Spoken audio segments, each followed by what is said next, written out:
Hello children, after the land revenue policy, now let's start the rail and transport system. Rail and road routes were developed to make it possible to travel comfortably. Post and telegraph system was developed to send messages and informations throughout the nation. A number of roads were repaired and maintained by Lord Dalhousie and Lord William Bentinck. Main business centers were connected by roads and ports. Lord Dalhousie introduced the modern post and telegraph system in India. Postcards and stamps were issued and first telegraph line was set up from Calcutta to Agra. First rail line was constructed from Bombay to Thane in 1853. These developments brought uniformity and spread of Western thought. The development of rail and transport system provided easy contact with interior unapproachable parts of the country. This resulted in easy availability of raw material and approach of British arms and ammunition to the internal parts of the country. So student Lord Dalhousie और Lord William Bentinck के समय में rail और road roots का काम बहुत अच्छे से किया गया ताकि ट्रेवल जो है वो कंफर्टेबली हो सके. इसके साथ साथ मैसेजेस को सेंड करने के लिए पोस्ट और टेलीग्राफ का यूज भी उस समय शुरू किया गया ताकि कम्युनिकेशन किया जा सके. लॉर्ड डलहौजी ने टेलीग्राफ और पोस्ट कार्ड को इंडिया में सबसे पहले इंट्रोड्यूस किया. पोस्ट कार्ड और स्टाम्प्स जो थे वो फर्स्ट टाइम टेलीग्राफ लाइन जो थी वो सेटअप की कलकत्ता में और आगरा में, और उसने फर्स्ट टाइम वही हमारे जो लॉर्ड डलहौजी था वही फर्स्ट टाइम हमारे यहाँ उसे इंट्रोड्यूस करने वाला पर्सन था. जो फर्स्ट रेल लाइन थी वो बॉम्बे से थाने चली थी 1853 में. तो इस तरह की कुछ डेवलपमेंट भी अंग्रेजों ने किए रेल और ट्रांसपोर्ट के लिए. उससे जो जो उनके आर्म्स वगैरह थे वो भी इजीली, ब्रिटिश आर्म्स जो थे वो भी हमारे देश में इजीली आ पा रहे थे, और जो रॉ मटेरियल था वो भी हमारे देश से बाहर जा पा रहा था. तो इस तरह से कम्युनिकेशन और ट्रांसपोर्ट की डेवलपमेंट कुछ अंग्रेजों द्वारा भी किए गए. Now Indian society in 18th and 19th century. This was a period of continuous changes in the society. Due to ignorance and illiteracy, a few evil customs were prevalent in the country. Certain English reformers passed laws to bring about changes in the society. Female infanticide was abolished by a law passed by Lord Wellesley. Bentinck passed a law in 1829 to abolish sati system. Social reformers like Raja Ram Mohan Roy, Ishwar Chandra Vidyasagar, Dayanand Saraswati and Ramakrishna Paramhans made conscientious efforts to bring about a change in the pitiful conditions of widows, Purdah system, child marriage and illiteracy. Due to economic problem, certain parents sold their children, which resulted in slave system. A law passed in 1843 abolished it completely. अंग्रेजों के समय में 18 से 19 century के बीच में हमारी society में जो कुप्रथाएं थी उनके लिए भी कुछ चेंजेस लाए गए, जैसे इलिटरेसी थी और बहुत सारी ऐसी चीजें, सती प्रथा थी. तो इन सब को भी बहुत सारे लोगों ने प्रयास किए.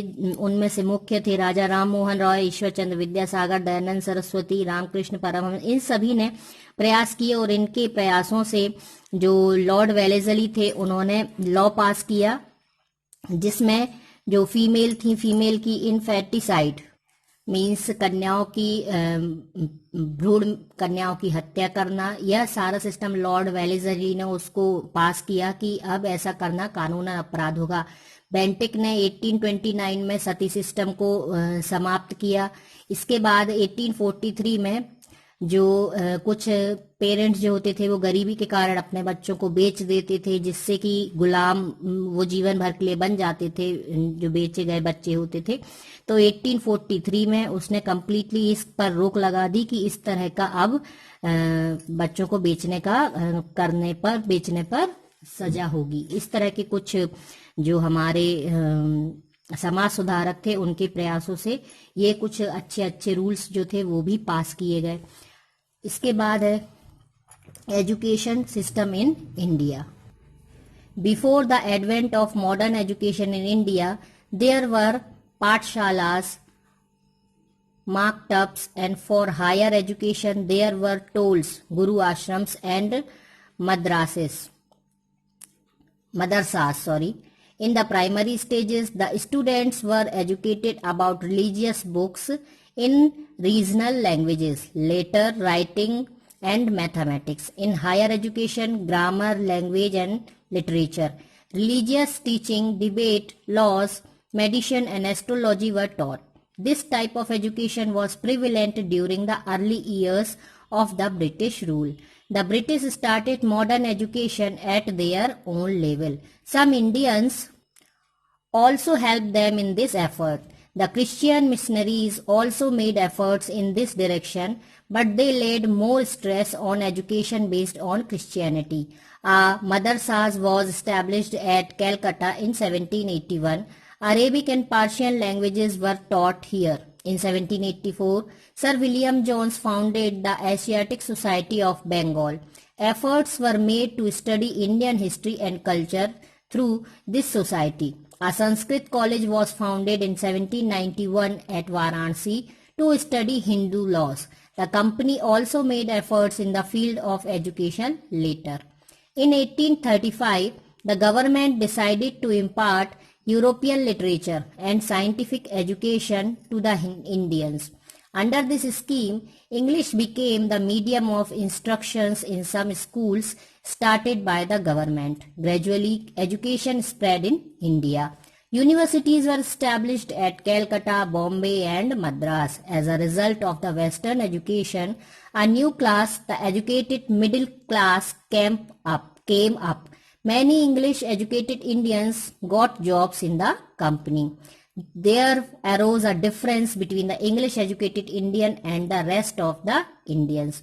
The Indians were introduced to technology, freedom, movements, equality, democracy, nationalism, important revolutions, and modern philosophies through modern English education. They got an opportunity to gain knowledge about the important events, new inventions, and welfare activities happening in other parts of the world through the medium of the press and communication. So students, पहले भारत में पाठशालाएं, मकतब और higher education के लिए गुरु आश्रम मदरसे होते थे, और जो प्राइमरी एजुकेशन थी उसके लिए स्टूडेंट्स को धार्मिक ग्रंथ और पत्र लेखन और मैथ्स पढ़ाया जाता था।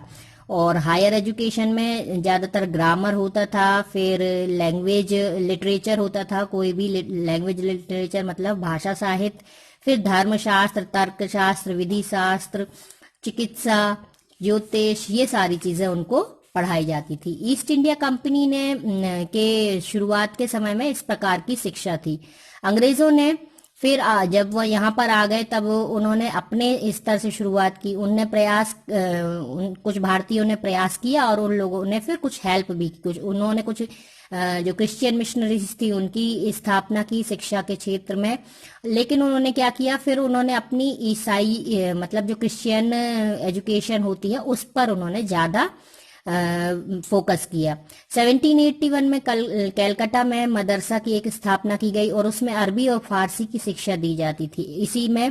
इसी कंटिन्यूटी में 1784 में सर विलियम जोन्स ने एशियाटिक सोसाइटी ऑफ बंगाल की स्थापना की। 1791 में वाराणसी में हिंदू कानून और दर्शन के लिए संस्कृत कॉलेज की स्थापना की गई। यह कंपनी के एक अच्छे प्रयास थे, महत्वपूर्ण प्रयास थे शिक्षा के क्षेत्र में। 1835 में गवर्नमेंट ने भारतीयों को जो यूरोपीय लिटरेचर था और ज्ञान विज्ञान की शिक्षा देने का उन्होंने निर्णय लिया, और इसमें उन्होंने इंग्लिश को भी शिक्षा का माध्यम बनाया, और इसके लिए उन्होंने छोटे छोटे स्कूल भी खोले। धीरे धीरे भारत में शिक्षा का जो प्रसार था वो बढ़ता गया। कलकत्ता, बंबई और मद्रास में विश्वविद्यालयों की स्थापना की गई। इस तरह से जो भारत था, जो नया भारत था, एक शिक्षित भारत के रूप में उभर रहा था।